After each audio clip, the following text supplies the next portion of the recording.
Bien, buenas tardes, estudiantes y docentes. El parámetro para mencionar en la sesión de videoconferencia es la siguiente. Las sesiones se graban y pueden verlas nuevamente en plataforma virtual. Se les solicita que por favor silencien sus micrófonos y puedan activarlos cuando sea necesario al momento de realizar consultas o aportes con el permiso del docente.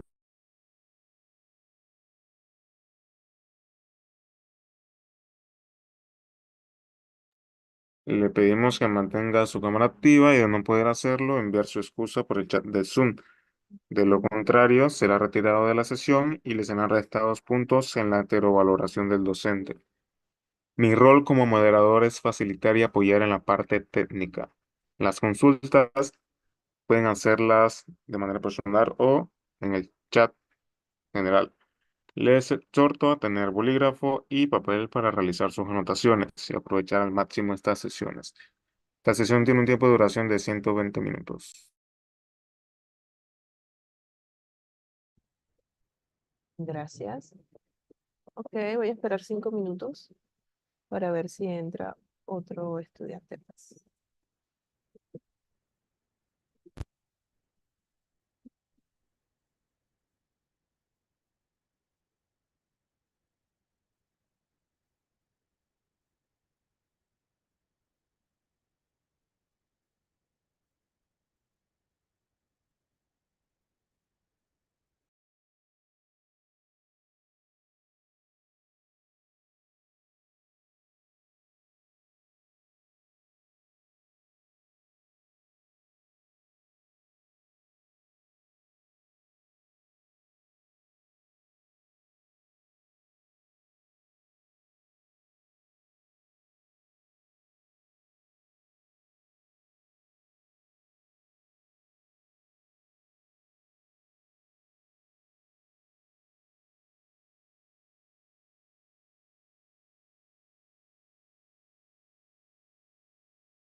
Okay, let's start. So for today we have the topic training your memory.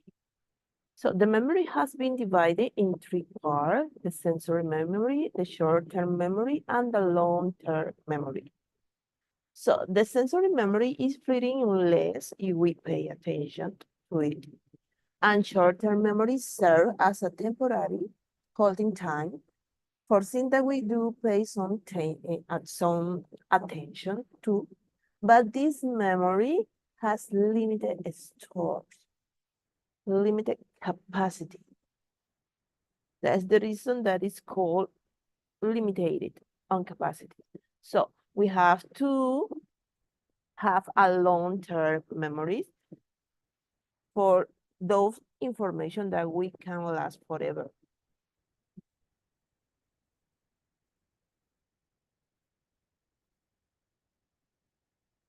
So in the 19th century, memory was classified as long-term memory and short-term memory, as I said.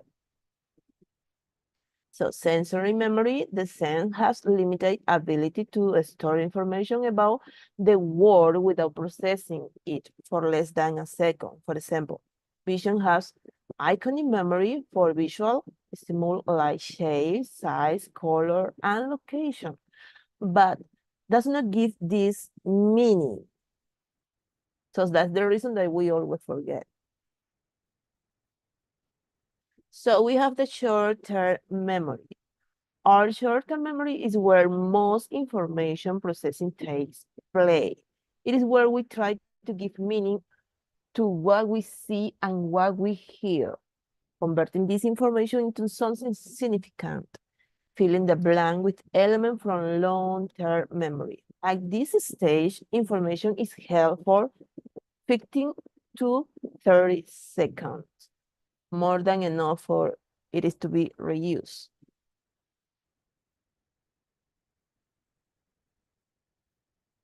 So long-term memory allow for information to be held, not just for a second, but it's for a lifetime. These memories seem to have unlimited capacity to store information. So we have to transform our short-term memory into a long-term memory so we can we can save information for last time, forever.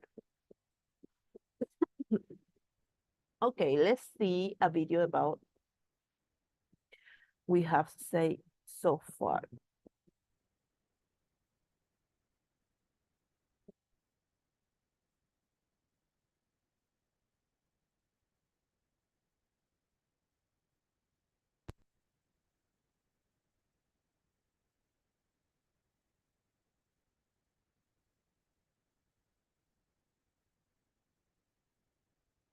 There's this incredible app called Listening, which turns academic papers into audio and sends it to your phone.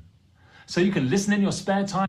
This lesson is on types of memory. So we're going to talk about what memory is, and we're going to talk about the different types of memory and their roles in cognition and experience in life. Let's first talk about what memory is. Memory is the faculty or ability to retain information for processing and utilization, with a subset of relevant required information becoming stored for future use. And if we were to really look at memory as a whole, memory really defines who a person is, what a person knows, understands, and can do. So who we are and what we know is based on what we remember from the past. So what we're going to talk about in this lesson is the following types of memory. The first one is sensory memory. Sensory memory is an initial sensory experience of the world, and it has a very limited duration. We're going to then move on to short-term memory, which has a short duration and a very small storage capacity. And we get more in detail as to what working memory is. And then we're going to look at long-term memory. Long-term memory has long-term storage, and it has a very large storage capacity. And long-term memory gets split up into two types of memory: explicit memory and implicit memory. We're going to talk about each of those in more detail later on in this lesson. Let's first talk about sensory memory. So sensory memory is essentially the original form of sensory information that is very briefly retained. So if we were to look at an object, for instance, so there is essentially a very brief original form of that information of that object that we're seeing. So an example is when light is moved around very quickly. So if someone has a light stick and they move it around very quickly, we see that it looks continuous, although it is not. And the continuity of that light that we see is due to that very brief retention of sensory information. Now, this retention is very brief. It lasts only a fraction of a second. So perhaps not all sensory information is attended to, but the sensory information that is attended to can be brought into conscious awareness and utilized for a variety of processes and or stored for later use. So it can be brought in to be utilized in short-term memory or working memory, and then furthermore, it may be stored for long-term use in our long-term memory. Now let's move on to short-term memory or working memory. So short-term or working memory is memory that is temporarily stored and actively utilized. So this memory is going to be readily accessible. Oftentimes, the memory is only going to last for 20 to 30 seconds, especially if it's unrehearsed. So for instance, if you have a string of digits in your mind, if you were to see it and think about it and then don't think about it, that memory oftentimes may last up to 20 to 30 seconds, unless you were to rehearse those numbers over and over again in your mind. So that is the duration of short-term memory. If you were to remember it later and bring it to conscious awareness, say hours later, then we would consider that to be in long-term memory. So this is what we would call short-term memory. It lasts only 20 to 30 seconds. Oftentimes, this short-term memory system is going to be actively utilized. It's utilized for a variety of processes, problem solving, executive functioning. And because this short-term memory is actively utilized, we call it working memory. And the working memory storage has a particular capacity. Most times it's going to be anywhere from 5 to 9 items. So this is going to be average working memory storage capacity for an average person. So it's 5 to 9 items, units, or slots in your memory. So a way to actually think about this is that if you were to have a set of digits, a set of random digits in your mind, you can perhaps remember 5 of them or even up to 9 of them. After that, it's very difficult to retain and remember correctly. But if there is a particular set of numbers, for instance, 1, 2, 3, 6, 5, 4, if you were presented with those set of numbers, although it's 6 items or 6 numbers, because there is a discernible pattern to those numbers, you can actually take that information and put it into chunks and remember it. So you can remember 1, 2, 3 as one chunk and 6, 5, 4 as another chunk or a slot. So by doing that, you can actually increase the amount of information in your working memory storage. So by chunking or putting things into groups, that can actually help you remember more. So oftentimes individuals often are going to do that. But even doing that, if you were to have 9 groups of items, that is oftentimes going to be the maximum capacity. So there's only a finite number of slots in your working memory to be used. And the way to remember the working memory storage capacity from 5 to 9 items is the mnemonic magic number 7 plus or minus 2. So 7 minus 2 would be 5, plus 2 would be 9. So 7 plus or minus 2. And I mentioned this before, but working memory, because it's actively utilized, it's important in many different functions in life. It's important in planning, it's important in learning, and it's important in problem solving. So working memory is very important for many functions in day-to-day life. Now, if certain information in short-term memory is put into long-term storage, which is oftentimes performed by the hippocampus, which consolidates this information into the long-term storage. If it's in long-term storage, we then have long-term memory. Now, there are different types of long-term memory we're going to talk about here as well. We're first going to talk about explicit memory. So I mentioned before there's explicit memory and implicit memory. Explicit memory is a type of long-term memory that is also known as declarative memory. So you can remember this by thinking of you can declare this type of information. And this is memory that is consciously recalled. So you can actually bring it to conscious awareness and declare it.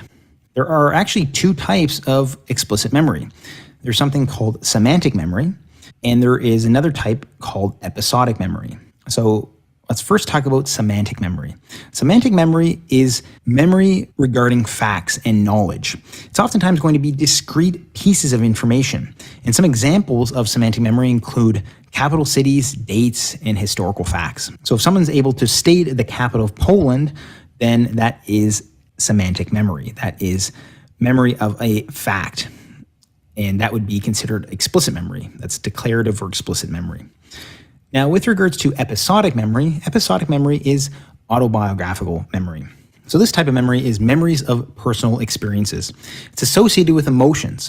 So a lot of times it's going to be the story of your life, and each of those memories is going to have associated emotions. Some examples of episodic memory include graduation, first time driving a car, and your wedding day. So these are some examples of episodic memory, and they're going to differ from semantic memory. And each of these has different particular systems that are utilized in the brain to remember them. And another difference between these 2 types of memory is that episodic memory, oftentimes you can remember the date and time of particular experiences. Whereas if you were to ask an individual when they learned the capital of a particular country, they may not be able to tell you that. So that is going to be differences in these types of memories. So that was explicit memory. Now let's talk about implicit memory. Implicit memory is non-declarative memory. And this type of memory is unconsciously recalled. So you may be wondering what I mean when I say implicit memory. So we'll see some examples here. So a type of implicit memory is procedural memory. So procedural memory is what we would call muscle memory. It's performing actions without conscious awareness. So procedural memory is a memory where an individual is able to perform the task after long periods of time. And some examples include riding a bicycle, driving a vehicle, playing the guitar, playing the piano. Those types of skills are procedural memory. So that is the difference with implicit memory, which is something that is not really consciously recalled. It's something that you can do after you haven't done it for a very long time. You don't really think about it. Whereas with explicit memory, it's something that it's consciously recalled and you oftentimes can state that information. So those are the different types of long-term memory. If you found this lesson helpful, please like and subscribe for more lessons like this one. And as always, thanks so much for watching, and I hope to see you next time. Dr. Drew and my wife Susan here. We want to show you something. You've probably seen this. So we have seen the type of memory so far. So the most important are the short-term memory and the long-term memory. Okay, let's continue.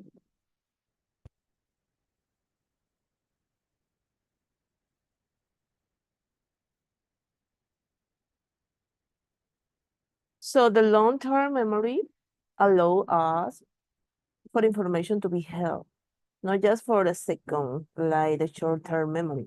It's for a lifetime. This memory seems to be unlimited capacity to store information. This is the most important one that we have to work on it in order to improve. So the next class, I'm going to give you some tips, some keys that you can do in order to improve your long-term memory. So short-term memory and interpreting. The role of short-term memory while interpreting has been discussed by several researchers. We have, for instance, Daniel Gill, who considered interpreting performance as a set of 3 efforts, each of which with their own role in the limited supply of processing capacity. So let's see.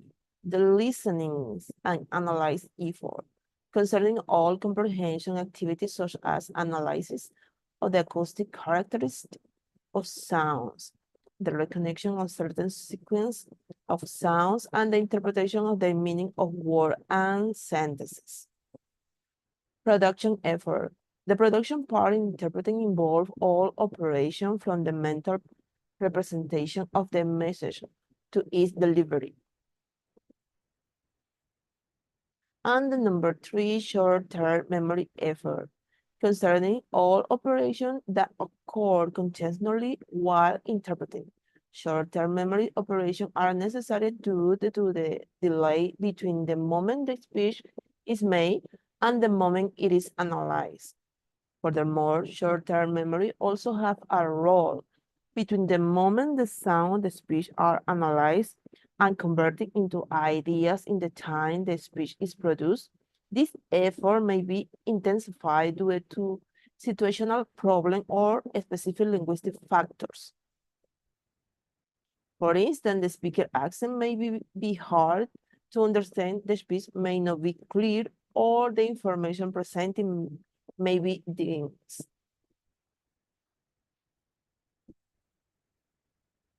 So it is also harder to retrieve information in the source language intrinsically different with different structure than the target language, forcing the interpreter to reformulate segments of the speech earlier than normal. These 3 efforts combined with a coordination effort are found both in simultaneous and consecutive interpreting. The sense of the effort model implies that instead of large memorization capacity, the interpreter should maintain and effectively manage the information that contribute to his or her success.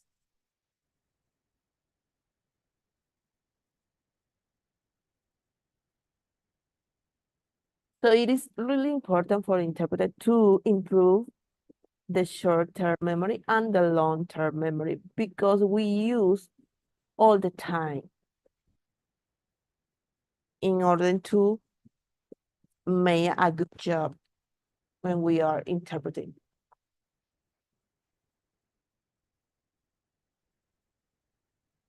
Okay, let's see. Si quieres aprender Python para tener una carrera en ciencia de datos, TI o ingeniería, tienes que hacer el curso intensivo y completo. There are certainly ways to improve your overall ability to remember information like getting more sleep or taking B12 vitamins, but this video is not about those tricks. It's about a type of memory tricks called mnemonics. But what is a mnemonic? Well, mnemonics are memory tricks that can help you remember long strings of information, often in a particular order.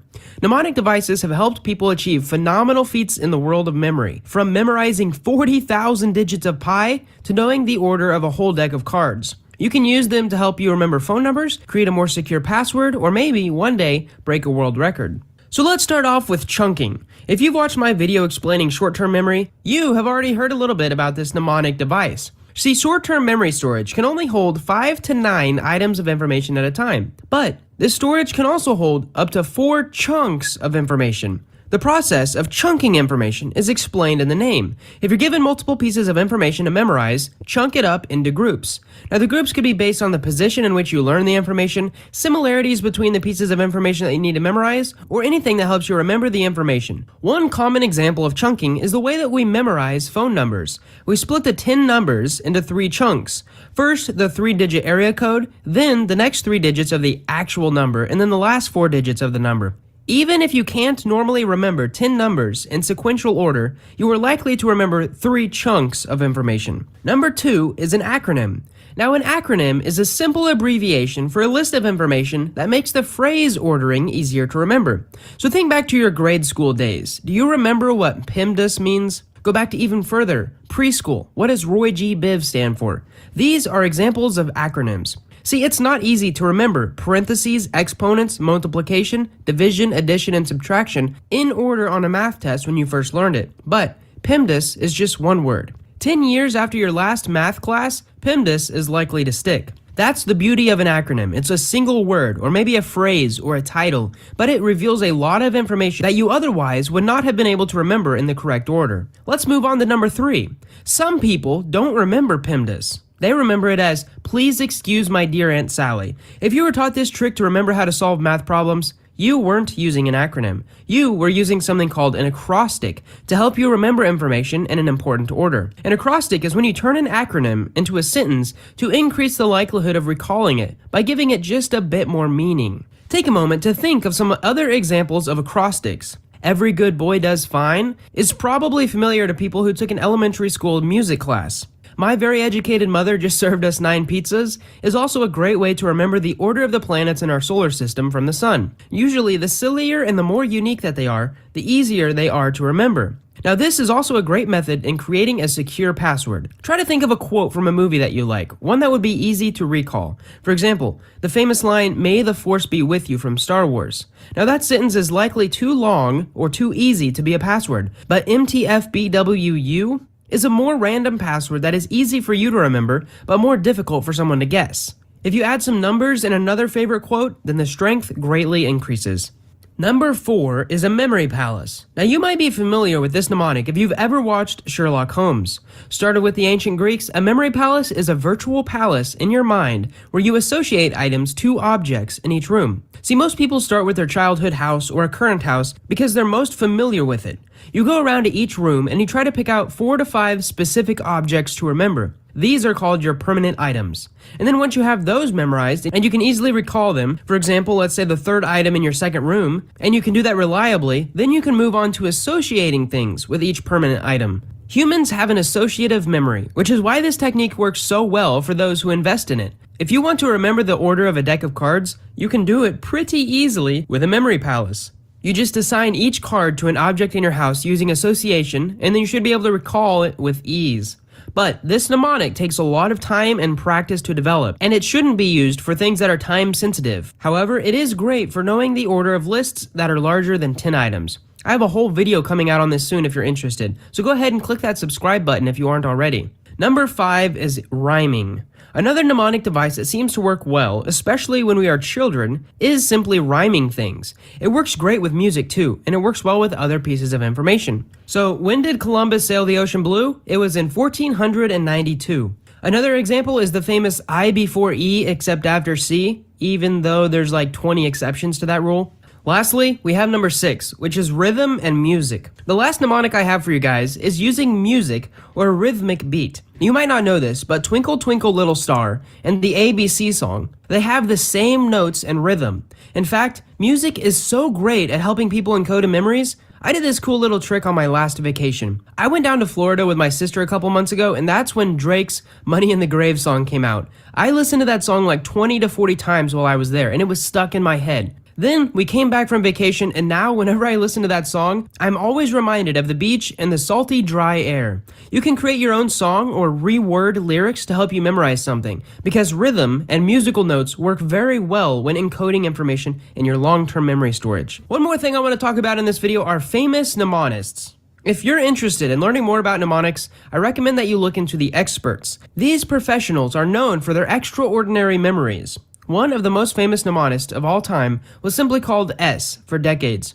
He's described in the book The Mind of a Mnemonist in 1968, and while the book is slightly fabricated and dramatized, it tells the fascinating story of a man who, it seemed, could remember just about anything. Further reporting and research revealed that S, whose full name was Solomon Cherevshevsky, was not a man with photographic memory. He was just a skilled mnemonist who probably had five-fold synesthesia. If you want to learn more about him, you can check out my video on photographic memory. Many mnemonists, however, have followed in his footsteps. In the 1980s, 2 mnemonists made the Guinness Book of World Records for reciting over 30,000 digits of pi, and the current world record holder is 40,000 digits of pi, right from their long-term memory. The World Memory Championships has taken place every single year since 1993, and one of the most memorable winners is Alex Mullen.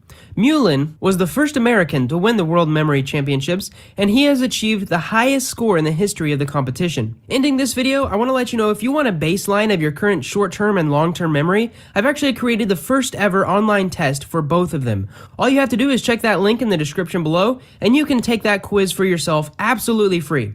Thank you guys so much for watching. I hope you learned something, and I hope to see you in the next video.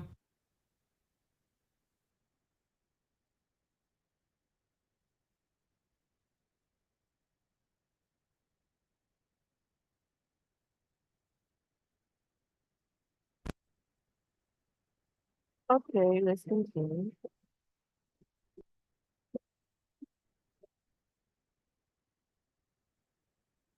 Okay, let's see some consequence when we don't improve and don't practice to improve our memory.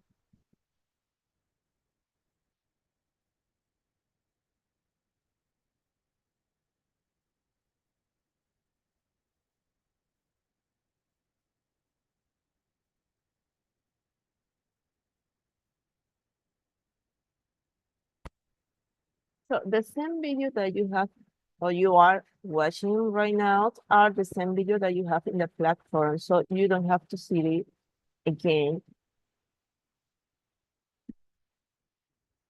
But if you want, you can try a look.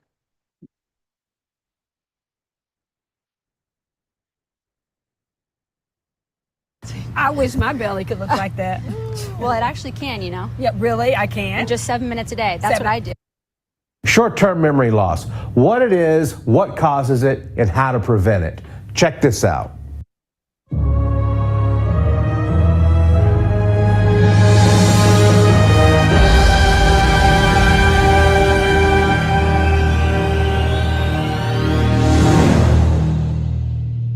Hey guys, this is Ron White. Maybe you saw me on Stan Lee's Superhumans on the History Channel or the National Geographic show Brain Games. When I was training for the USA Memory Championship, and I'm a 2-time USA Memory Champion, I would store information in my short-term and my long-term memory. What is short-term memory? Short-term memory is anything that's in your memory for just 15 to 30 seconds. If it makes it past that 30-second mark, it's considered to be long-term memory.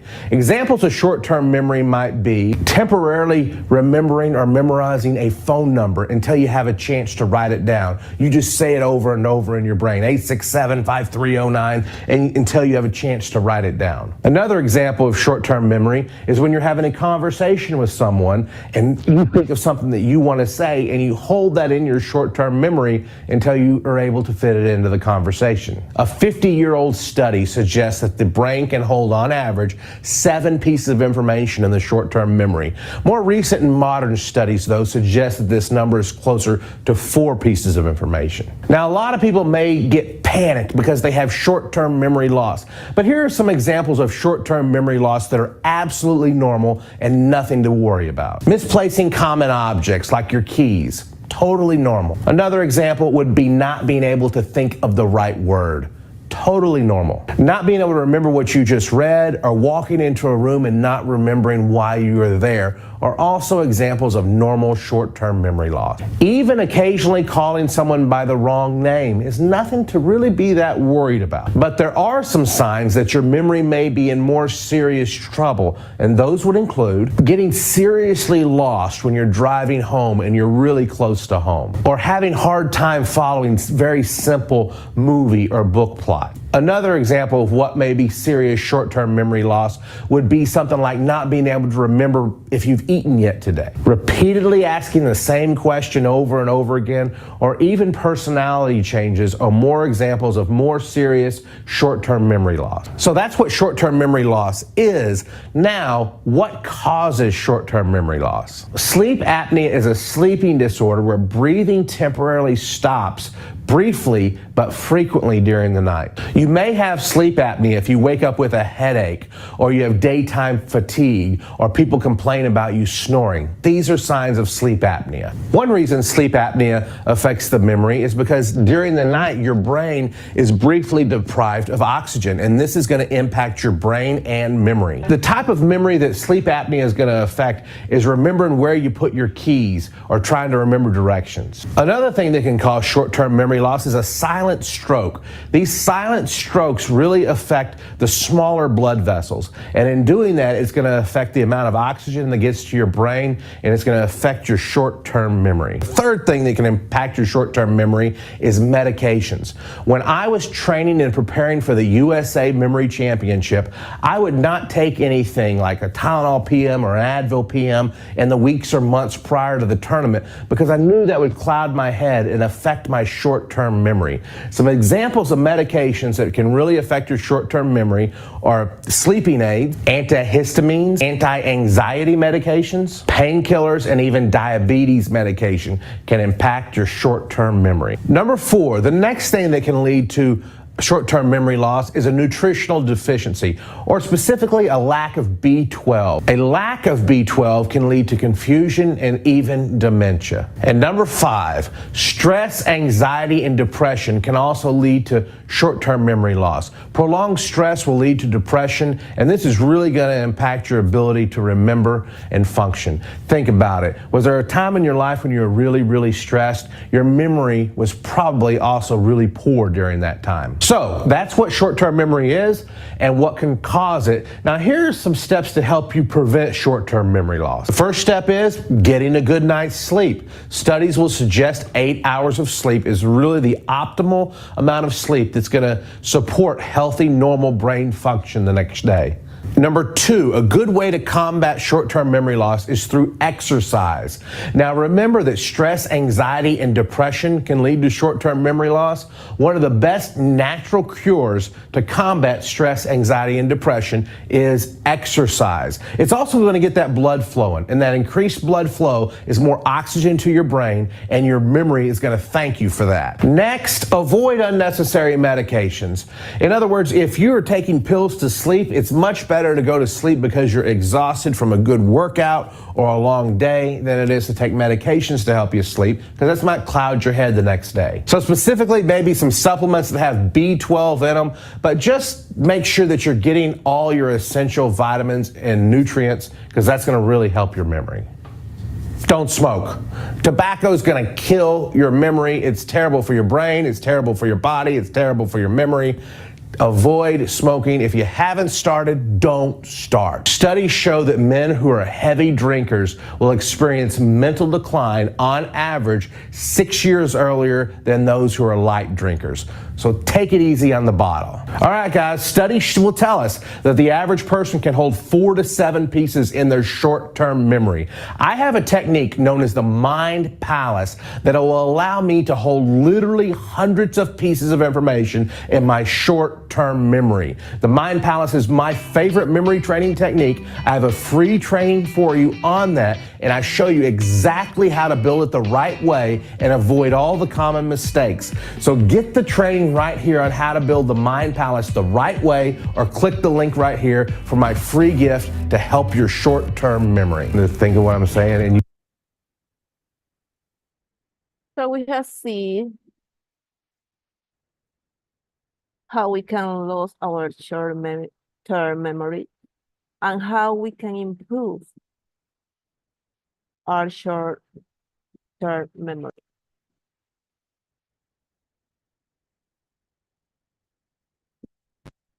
But in the next class, we are going to talk about more about this, how to improve our memory.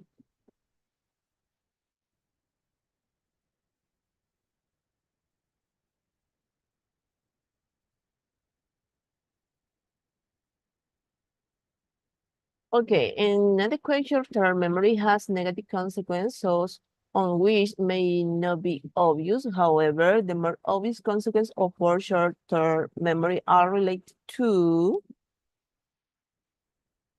the omission of qualifier, saying powerful instead of extremely powerful, the omission of a subordinate clause, omission of sentences. Another obvious consequence of poor short-term memory is what we might call approximate interpreting. In other words, the interpreter might remember what was said, but not the intentions with which it was said. For example, the interpreter might use the term quite powerful when the speaker actually means to say extremely powerful, or neutral and in a sense meaningless. Connector could be chosen when the interpreter can remember if the connection between idea was additive, oppositional, or consequently. There are less obvious consequences, but still serious ones. When the memory requisites are larger than the memory capacity and saturation eventually occurs. This can happen, for example, when languages are very different from one another, forcing the interpreter to store a larger amount of information before being able to rephrase it. The denser the contents of the stored language information, the harder it will be for the interpreter to remember all the bits of information. So short-term memory loss is a big trouble when we want to be an interpreter. Because if we miss just one word, we can connect, we can interpret the meaning of what was this person talking about. So this is a serious trouble. So we have to improve, we have to make some exercises, some listening, some words that help you to improve your memory. So to reduce this memory problem, interpreter might take note during the consecutive or simultaneous interpretation. This is a technique that we are going to talk in the next class. It's called note-taking. It is a really good technique that we can use, but it's most used in consecutive interpretation. So name, numbers, and they should be writing down since they are very difficult, if not impossible to retain, particularly when they are several of these elements grouped together. The same applies to complicated technical terms. For all information that is new to the interpreter, it should be written down in order to be analyzed and understood. And you can use this technique in your class as well. When a teacher is talking, but you can remember everything she has said. So you start making note and copy all the tips, all the words that help you to remember what she said. She or he.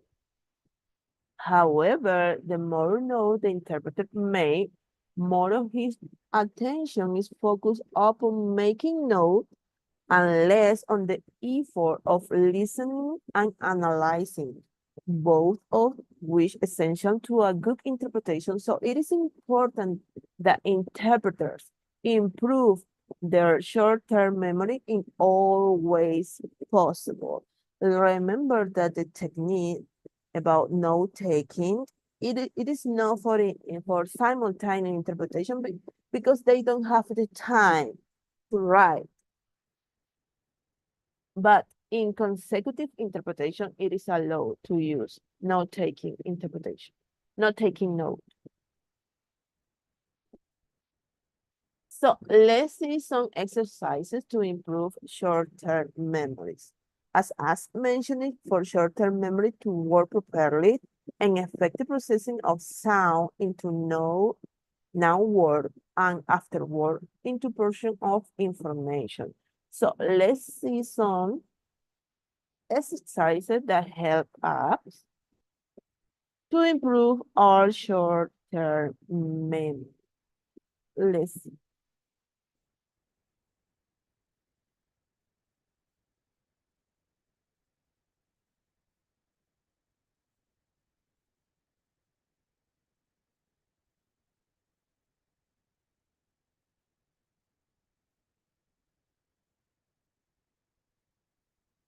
As a student, you're probably getting PDFs all the time, right? A teacher might assign you a bunch of PDFs that you have to read by next week, and you have. If you're stressed out because you have a bad memory, I'm going to give you ways to improve your memory with these good habits.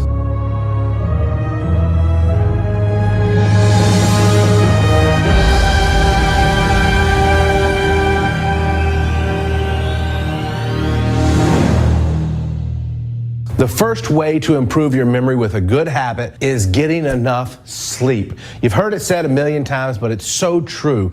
Without a good night's sleep, you're not going to be able to remember the next day. So get at least 8 hours of sleep. That 6 to 8 hours window is one of the most crucial areas of sleep. It's the REM sleep. And if you don't get that, you're not going to remember what you learned during the day, and you're not going to be prepared for the next day in terms of your memory. And the next step is to drink plenty of water. A dehydrated brain is a brain that won't be able to focus. So that's why drinking plenty of water is so important. The next one is exercise.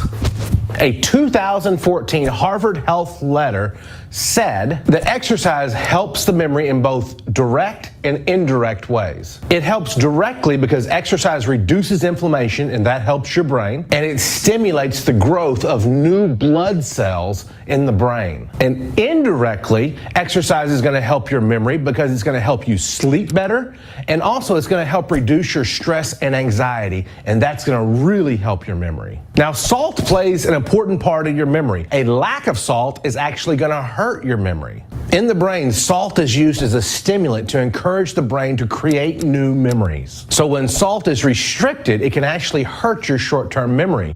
Now, not to stress you out, but if you go overboard and have too much salt, that is bad for your memory, and it has even been linked to Alzheimer's disease. Speaking of stress, that leads to our next habit to improve your memory.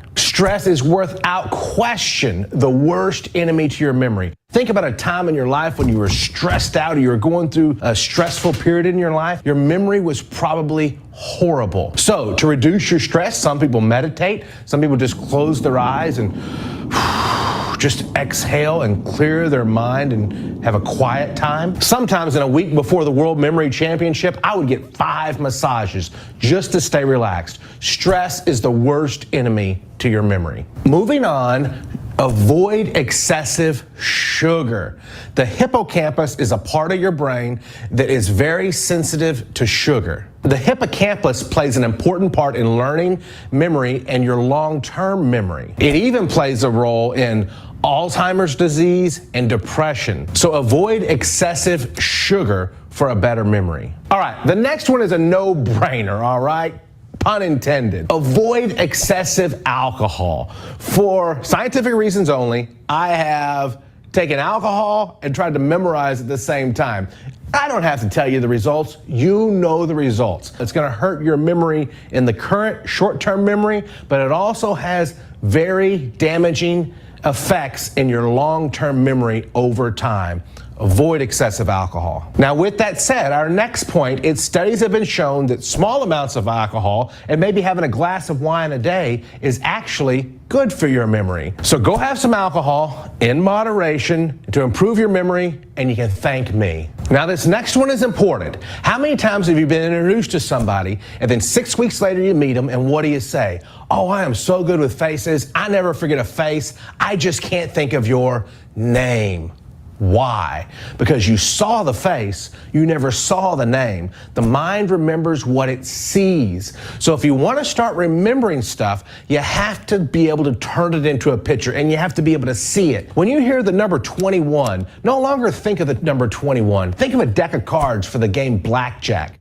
Whenever you hear the name Steve, no longer think of the name Steve. Think of a stove and imagine you were cooking Steve. Whatever you want to remember, turn it into a picture, and your brain is going to remember it much more. You remember what you see more than what you just hear. Now, this last one is my favorite way to improve your memory, the habit of using the mind palace.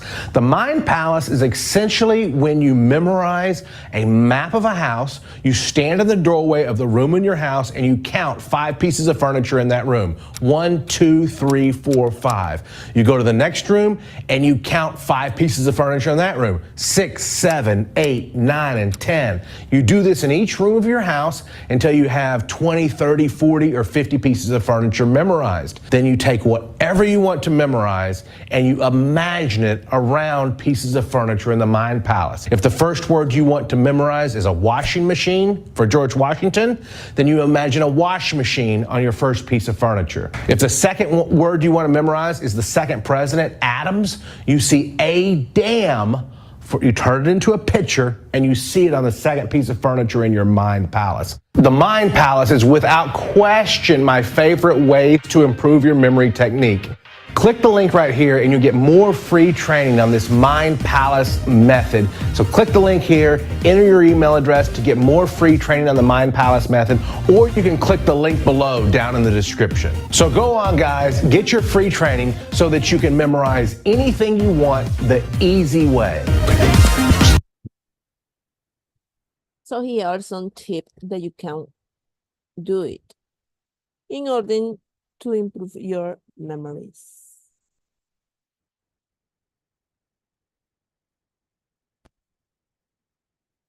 Okay, let's continue.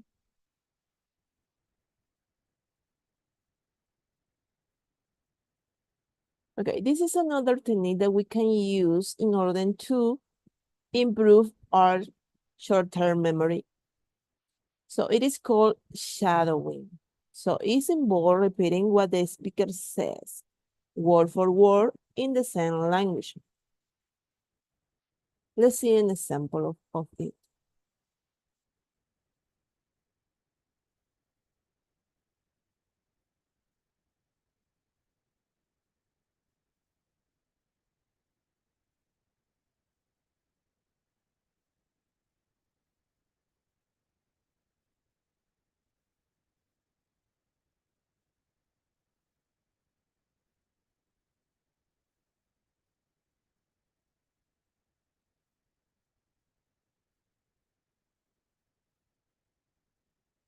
This is what happens when you exit the matrix. Pay close attention, the end is astonishing. When you are in the process of awakening, you will realize that everything around you is an Hey guys, in this video, I'm going to show you some really cool brain exercises that you can do to help keep your brain strong and young. Check this out.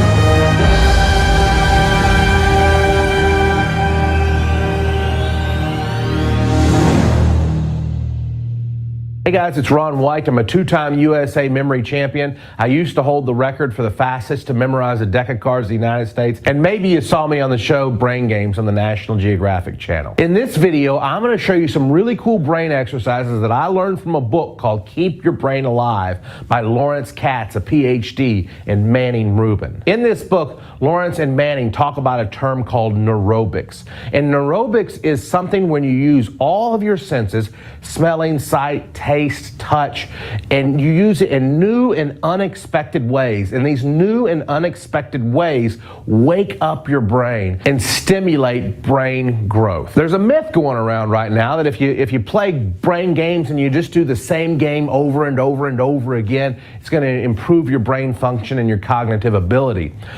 Neurobics says that is absolutely not true. Instead of doing the same thing over and over again, what you need to do is new and unique things that involve all your senses. For example, here is a neurobic exercise. Get some coins and put them in your pocket, and then reach in your pocket, not being able to see the coins, feel them, feel the edges, feel the texture, the size of them, and try to figure out what coins they are. Are they pennies? Are they nickels? Are they dimes? Are they quarters? This is a neurobic exercise. You're using your senses, your sense of touch, and you're trying to figure out what a coin is.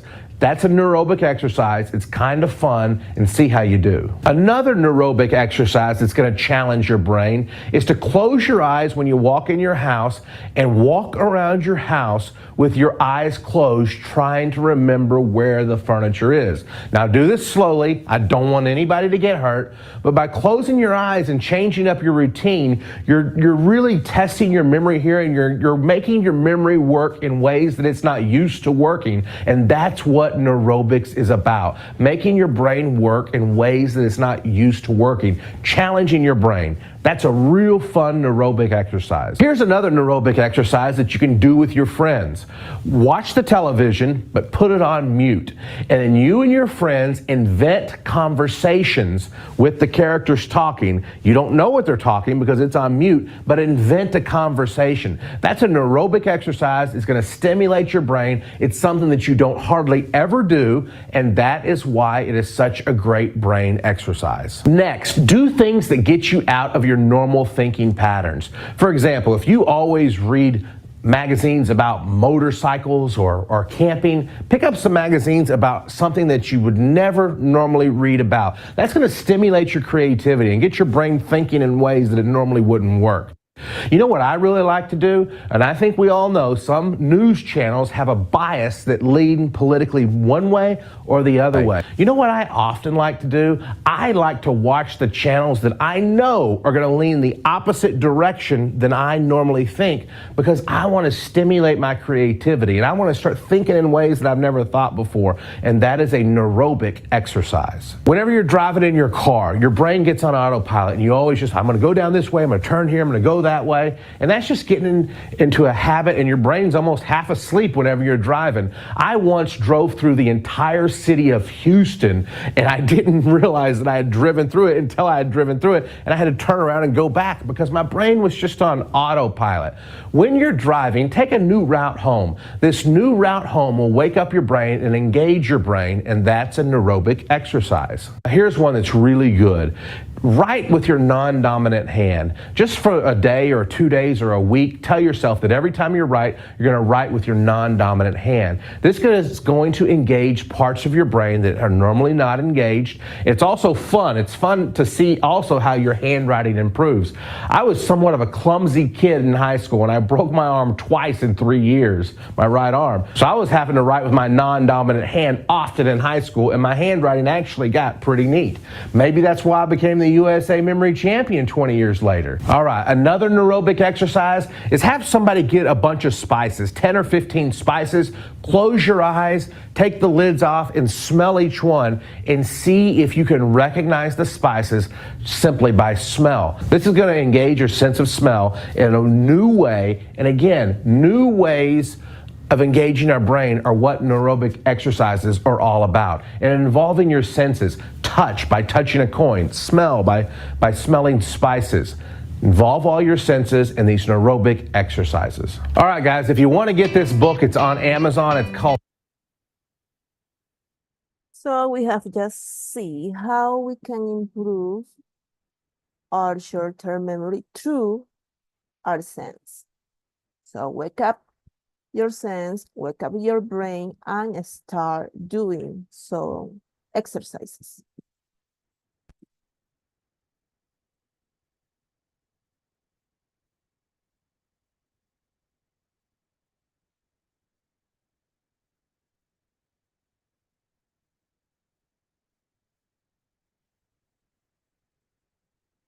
Okay, attentive listening for key elements. So careful listening is an important element for memory recall.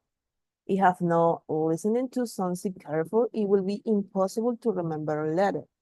First, attentive listening requires identify a speech key point. For example, you should be capable of listening to a short narrative or a descriptive text and answer the key question: who, what, when, where, why, and how. While it might not always be possible to answer this question in every case, the ability to answer most of them prove that you're listening careful to the key points.